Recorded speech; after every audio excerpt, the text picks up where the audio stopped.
Good evening, everyone. I always get distracted as soon as I hit start streaming and forget what I'm doing, but I have a really interesting article to read to you guys tonight, but I need to let you all know before I do that about this time that I start streaming, we are also uploading the podcast for which I now produce and co-host. It is called Making the Argument, and it is with Nick Freitas. He was on Timcast IRL a couple times. We really enjoyed his commentary and his company and the role that he's playing in local politics there in Virginia. You can find their channel over at Nick J. Freitas, Freitas.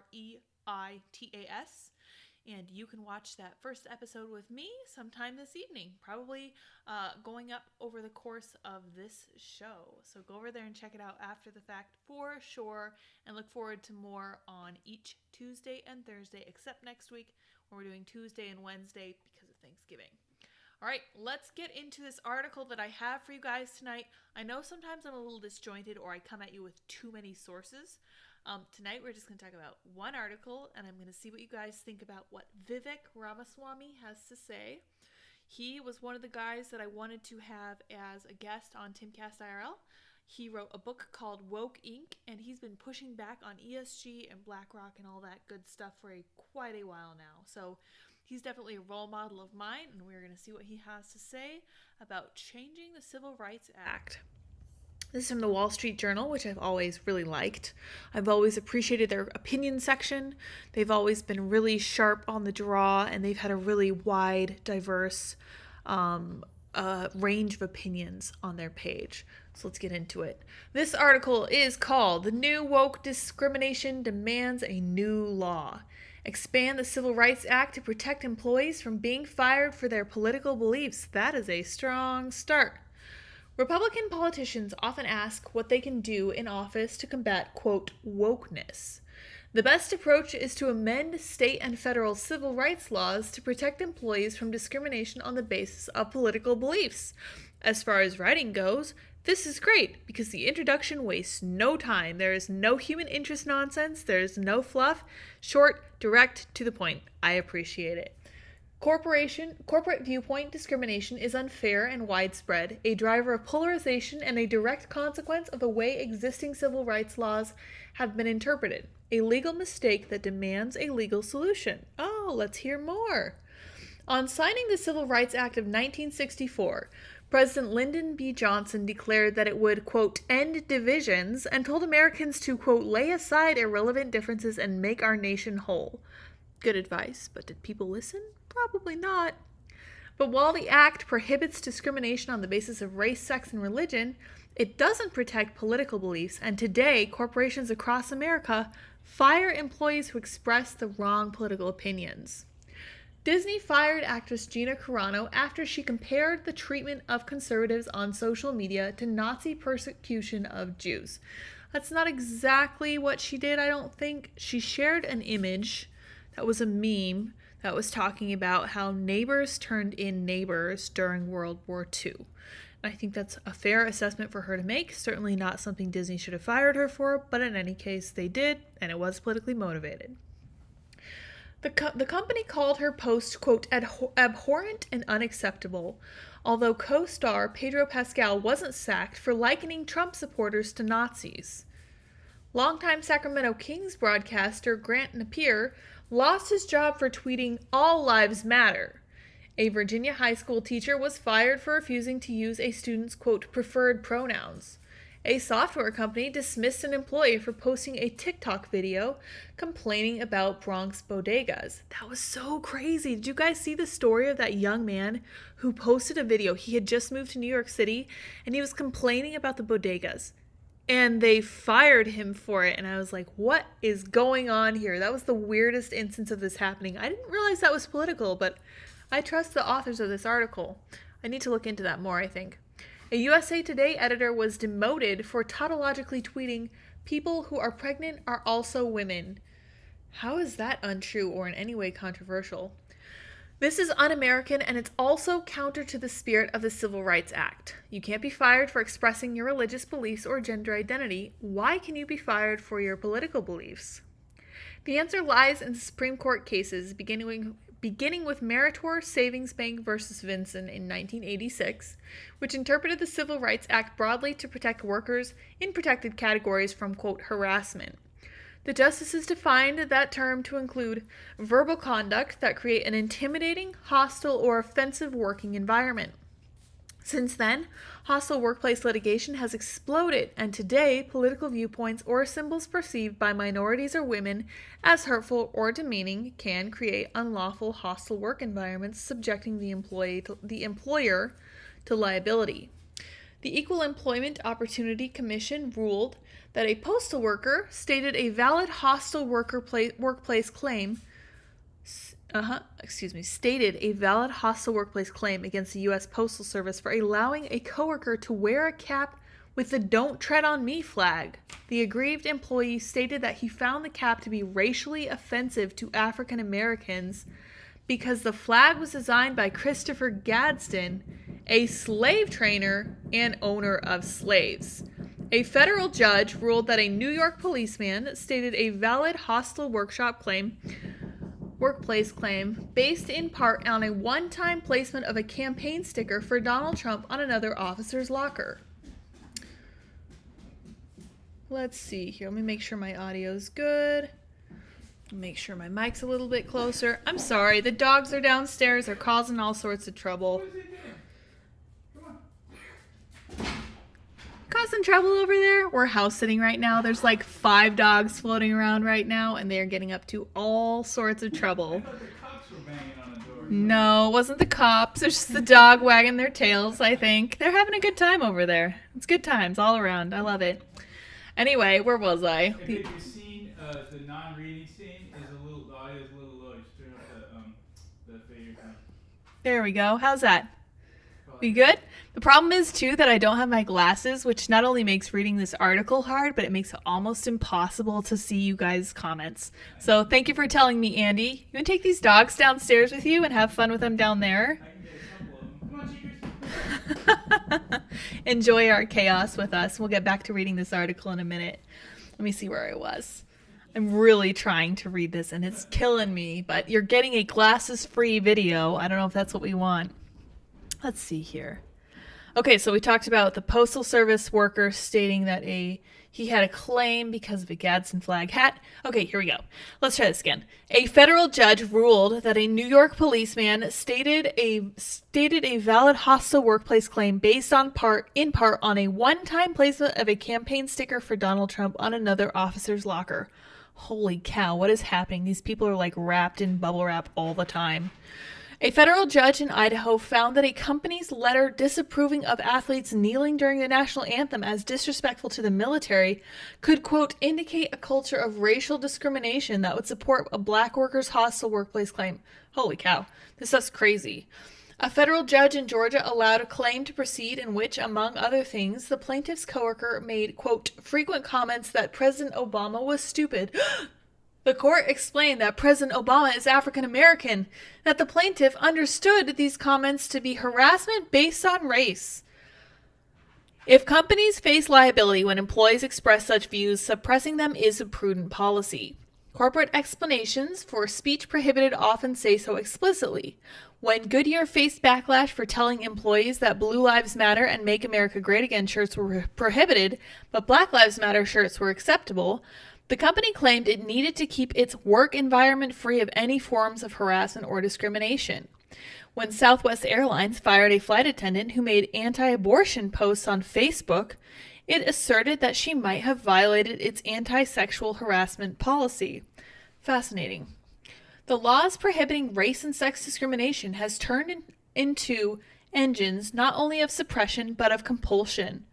A professor at the University of North Texas was fired, he alleged in a lawsuit, for refusing to affirm a view, the concept of microaggressions. Texas hospital fired a nurse for objecting to a mandatory course that required her to admit she is a racist because she was white. We talked a little bit about this yesterday when that teacher was telling his students exactly what he'd learned in his anti-bias training, and he made it out so that he himself appeared to be a racist just because he was repeating what they told him in his anti-bias training. So it's kind of what this sounds like with this nurse refusing to take a course telling her that she was a racist. And I really don't blame her, honestly. Let's see here. Free marketeers argue that businesses should be free to set workplace conditions and to hire and fire as they please. But for many companies, a prohibition on viewpoint discrimination would come as a liberation, not a restraint. Numerous CEOs of major corporations have told us in private that they don't want to be part of, quote, cancel culture or participate in culture wars at all. They don't want to force an ideology onto their workplace. They feel compelled to act because of pressure from activists and employees, backed by the threat of hostile workplace litigation. Fascinating. Lawmakers can adopt a framework that builds on the legal test for civil servants who are already protected by the First Amendment from discriminations on the base of political opinion. Employers couldn't penalize an employee for off-duty political expression, but could set rules for on-the-clock political speech in a viewpoint-neutral manner. I think that's fair. What do you guys think? For example, when they're talking about firing this flight attendant because she posted something on Facebook about abortion that Southwest is saying violated their sexual harassment policy, that's crazy to me. That's kind of like, I think it was Patreon who came after people for things that they said on different platforms. To me, that's just wild. That's way beyond the pale. I don't think that should be acceptable in any situation, especially not from a company. A company could say no political hats because it couldn't favor BLM over MAGA. These rules have not led to unworkable challenges or new neo-Nazi explosions in government workplaces. Fair analysis. It's true that discrimination is more invidious when it's based on immutable characteristics than on freely chosen beliefs. Yet the law protects employees from discrimination based on religion and gender identity, both of which can be matters of choice.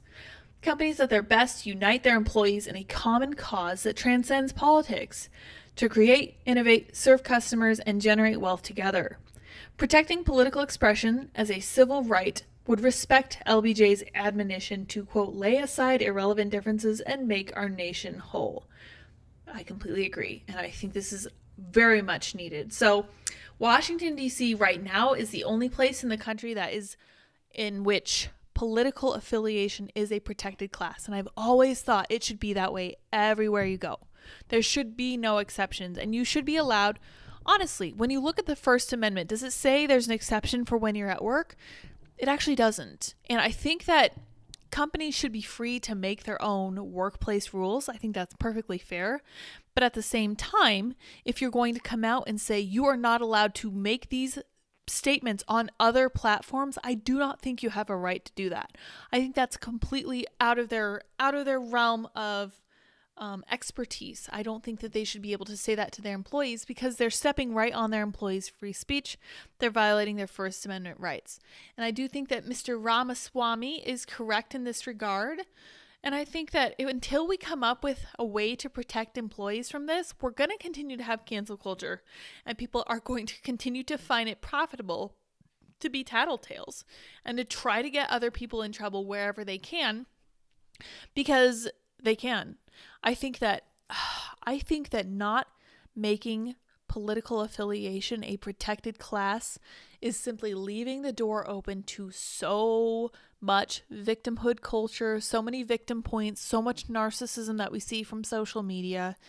The whole TikTok genre of like, oh my gosh, look at this horrible thing that happened at work. Oh, my feelings are so hurt. What am I going to do about it? Oh, cool. They fired that guy. Yeah, awesome. I win. So great. Follow me for more aggrievement. Honestly, I think it's disgusting. I think it's actively promoting the downfall of our culture as a whole. And I take great exception to it. And I really hope that Mr. Ramaswamy, I believe he's also involved politically. I need to look at what exactly he does. But I think that if he gets into it and really makes a difference that I trust that he can, he's going to make a serious positive mark on the world. And if you guys aren't familiar with Vivek Ramaswamy, Vivek Ramaswamy, I assume he's Indian, not entirely sure. Go check him out. Check out Woke Inc., which is his book. Let me see if I can read you guys' chat. Like I said, I don't have my glasses on, but I'm going to pop this out. Today's video is going to be a little bit shorter. Oh, there's so much chaos going on around me. I'm sorry, guys. Audio, scene change. Let's see. Yep, we got the audio up better. What is a bodega? Bodega is those little New York City shops, I guess. They sometimes have cats in them. I follow a Twitter account called like Cats and Bodegas or something, where cats go in and hang out with bodega owners and like sleep on top of the bread and stuff. It's great. Someone says stupid, and someone else saying that is a racial comment against black people is so incredibly racist. I don't know how the people can't see it. One of the dogs doesn't trust me. He won't come near me. Yeah, there's a dog here who's a little bit skittish. He's beautiful, but he won't let Andy take him downstairs and hang out with him. So he's up here with me, probably making noise up there. Andy says the dog thinks we ate his dad, and I think that's entirely true. They're like, because you came here and then dad was gone and it's terrible. Here he is. He's a beautiful little Aussie. He has beautiful blue eyes, and I wish he were a little less skittish around Andy because most of the pets usually love Andy so much. All right, you guys, I think I'm going to wrap it here. I'm so excited for my co-hosting opportunity over with Making the Argument with Nick Freitas. You guys should 100% go check out that channel. YouTube.com/Nick J Freitas, Freitas. I'm so visual. It's really hard for me to like spell stuff that way. But it's Nick J Freitas, Making the Argument. And my episode is up now, I think. So you will be able to see the thumbnail with my face and Nick's face. And there's like a feminist sign in the middle because we're talking about that lady who was really rude about her dad at his own funeral. And we talk about how to kind of get along with your family in the coming holiday season and how important that is, because I really can't help thinking that the left is going straight for the nuclear family. And I feel like that daughter doing that to her dad at his funeral was such a sign that they're succeeding, because I can't imagine any child saying that about any parent in any previous iteration of human history. That's just so demoralizing to me. I think probably the closest comparison that we have to that in modern history is probably the Cultural Revolution, where you have to get up and you decry everyone who goes against the party. And I would call that a struggle session. But this is something that she did voluntarily. I wouldn't even call it a struggle session anymore, because she was like, this is something that I just need to do, maybe because I need attention, but also maybe because I just think it's the right thing to do, because he was, after all, a white cisgender male who was a xenophobe and he liked Trump or something. Anyway, I can't fit that into my available mental space, but she thought she was doing the right thing. James Mann said, thanks, Lydia. Thank you, James, for your super chat. I really appreciate it. Thanks so much. Thank you very much for tuning in. Keeping a little short tonight. I will see all you guys over at Making the Argument, youtube.com/Nick J Freitas, Freitas. And until then, go check that out. Until tomorrow. Bye, guys.